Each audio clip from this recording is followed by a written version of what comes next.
C'est comment? C'est comment? Vous avez cerné le j'en ai trop marre d'Mbappé à Pogba. Les Parisiens ne devraient pas trop apprécier. En même temps, vu la situation après une élimination en 8ème de finale de Ligue des Champions, sur une débâcle, on va pas se mentir, et une défaite 3-0 dans la foulée en championnat contre Monaco, coup dur. D'ailleurs, au sujet de Kiki, il fait déjà parler de lui dans cette trêve internationale. L'attaquant tricolore a décidé de boycotter les opérations commerciales en lien avec les sponsors de l'équipe de France. L'association de son image à certaines marques passe plus. Ça en fait partie.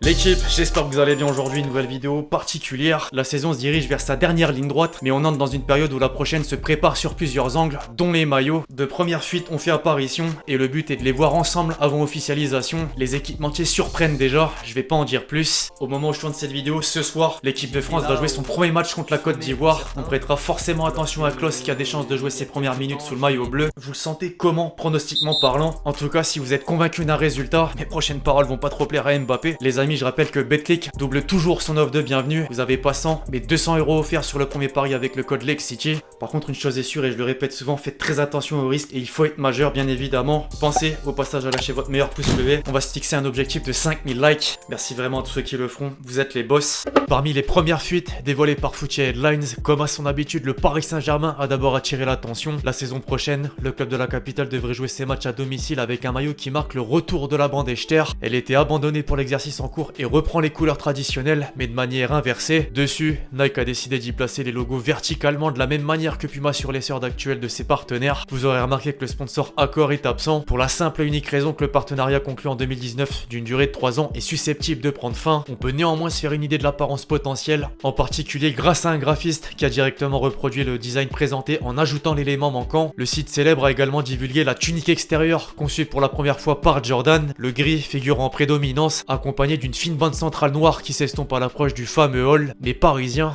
qu'en pensez-vous? En attendant d'avoir votre avis, je trouvais intéressant de jeter un œil à quelques concepts réalisés par des designers sur Twitter. Guillaume Fèvre, finalement dans l'esprit de ce qu'on vient de voir. Toons privilégie une touche de nostalgie, tant sur le blason et l'équipementier que sur la forme. Samu avec une troisième tenue qui se distingue par des motifs subtils ainsi que le mélange de rosé et de violet sur les épaules. Puis la tour Eiffel en guise d'inspiration pour Synthetix et Longday. Le défi a le mérite d'être réussi pour les deux. L'ennemi absolu de son côté a pas encore eu le droit à ses révélations. Or, certains ont pris de l'avance en prenant compte d'une rumeur autour de la possible arrivée de Kazoo en remplacement de Burritz. L'affaire s'est avérée vraie. L'OM vient d'officialiser la nouvelle collaboration avec l'entreprise, notamment l'IA Everton. Inutile de s'attarder longuement sur cette tenue assez simpliste. Par contre, Mano a proposé un truc différent qui devrait plaire aux supporters. En plus du changement initialement annoncé, plusieurs références au passé font apparition. L'année 93 du sacre en Ligue des Champions au niveau des manches et l'évolution des blasons au fil de l'histoire incrustés dans la croix bleue. Dans la liste des équipes qui vont changer de sponsor primaire, l'Inter en fait partie. Les Bleus et Noirs auraient signé un contrat avec Digital Beats du domaine de la blockchain. Une information peu anodine étant donné le token existant qui prend part au maillot actuel. L'apparence globale avec les bandes verticales est identique. A noter que la version numéro 2 devrait revenir sur un bleu turquoise apparu pour la dernière fois en 2019. Tiens, Footy Headlines a fait d'une pierre deux coups en Espagne avec les trois géants de la Liga, dont le Barça en premier lieu. Au Camp Nou, les hommes de Xavi porteront un maillot légèrement différent de ce qu'on a connu. Si l'aspect des rayures verticales semble familier, le bleu se caractérise en deux teintes, l'une marine et l'autre plus claire. Cette dernière a en plus une particularité lorsqu'on zoome à l'image du rouge. Ensuite, lors des déplacements, la tenue affichera un doré avec des logos marines monochromes et l'extrémité des manches pour seule nuance. Afin de compléter la palette, le bonus associera le gris majoritaire, presque blanc, à une croix rouge et bleue sur le devant. Cet emplacement sera bien entendu occupé par le logo Spotify après le récent accord établi. D'ailleurs, DGFX se sont à nouveau prêtés au jeu avec quelques imaginations de Third. Samu, par exemple, qui a combiné le noir et le violet avec un jaune pétant sur les détails, ou encore Synthetix une fois de plus qui a livré une version incroyable, la meilleure à mes yeux. Chez les rivales historiques, Adidas n'a pas besoin de chercher très loin pour le maillot numéro 1. Chaque année, le Real est doté d'un blanc classique mais toujours aussi élégant. Quelques écussons subtils gravés dans le tissu se démarquent tout de même, tandis que les trois bandes de l'équipementier sur les épaules reprennent un violet pâle, clair, alors que le mercato pointe gentiment le bout de son nez. Mbappé a pas échappé à un essayage avant l'heure créé par Tahir. Idem au passage concernant les deux tuniques restantes, l'extérieur composé du violet secondaire devenu majoritaire avec la présence du blanc sous forme de carreaux en diagonale, voire de losange, et la troisième, beaucoup plus sombre, faisant ressortir le jaune citron des suppléments. Autour du voisin madrilène, l'Atlético respectera la tradition des rayures rouges et blanches, mais revisitée de façon ondulée et non parallèle, une première après l'effet coup de pinceau, la marque à la virgule a pu prendre son écart et innover pour le maillot third, d'une base crème assortie d'un bandeau bicolore en orange et rouge sur le torse. En parallèle, on peut joindre un point de concordance avec une proposition du maître en la matière Synthetix. Le beige est remplacé par un bleu marine, pendant que le bandeau, légèrement décalé vers le bas, utilise les couleurs habituelles. Je valide fortement. En Allemagne, désormais, le principal sponsor du Bayern, Telekom, a mis à jour son logo. Le T apportera du renouveau en plus de l'aspect de la tenue pour les matchs à la maison qui se remodèlent. Adidas devrait présenter un design qui intègre une multitude de fines bandes blanches horizontales au rouge symbolique. Immédiatement, j'ai en tête un ensemble grossièrement semblable porté par Ribéry en 2007. 2007, effectivement. À propos de Dortmund, on se contentera pour l'instant de quelques concepts. D'ailleurs, durant la succession de clichés, je rappelle que pour la saison 2023-2024, Puma et la direction du club se sont accordés afin de donner le pouvoir aux supporters de choisir une création naissante d'un concours. Sur 15 000 propositions faites, 9 ont été retenues. Une belle manière de renouer avec le public qui avait pas aimé l'apparence du troisième maillot actuel, rayant le blason pour une abréviation en toutes lettres. Au rayon des sœurs d'inventer, justement, Longue D a misé sur un rouge imposant où se dissimulent des bandes horizontales à peine visibles. La prise de risque est notable et l'association au noir sur la zone supérieure passe très bien. En Angleterre, dorénavant, les fuites sont plus nombreuses qu'ailleurs et concernent Liverpool pour commencer. Au-delà du maillot domicile sur lequel rien ne surprend véritablement par rapport à d'habitude, l'extérieur devrait principalement se baser sur un blanc accompagné de coloris rosé bleu clair tourbillonnant, presque marbre finalement, une tonalité peu commune qui peut convaincre. Similairement, Chelsea sera représenté par son bleu sacré pour ses matchs à Stamford Bridge. L'unique marqueur se trouve sur le col où un motif bleu turquoise est posé sur le blanc. D'ailleurs, en déplacement, ces deux couleurs devraient réapparaître à l'identique et plus largement. 4 bandeaux horizontaux séparés à la même distance. Les Blues auront probablement la possibilité de jouer en beige grâce au third. On peut faire un rapprochement avec le Barça précédemment. Manchester United à présent poursuit dans cette lignée. La troisième tenue est mise en avant par un jaune flashy inédit qui contient un motif subtil en chevron en zigzag. Seul le col polo attise la curiosité sur la tunique domicile des Red Devils. Il est en fait inspiré d'un design triangulaire datant de 1994. En lien direct, la marque aux 3 bandes a l'air de s'intéresser à cet aspect à proprement parler, car d'autres de ses partenaires interpellent de la même façon. Arsenal, par exemple, qui affiche un style blanc avec un zigzag rouge graphique à ce niveau. L'Algérie, pareil. Tenez, on s'écarte brièvement des clubs avec les sélections. L'équipe de France aurait de la gueule avec cette pépite formulée par Synthetix. Encore et encore. Normalement, de nouveaux maillots seront dévoilés pour la Coupe du Monde 2022. Puis le meilleur pour la fin et un clin d'œil à Mélençois avec ce dernier concept faisant office de maillot extérieur. Les fameuses couleurs noires et vertes du passé sont disposées différemment. J'étais pas déçu de ce dont on a eu le droit cette saison. Là, c'est encore mieux.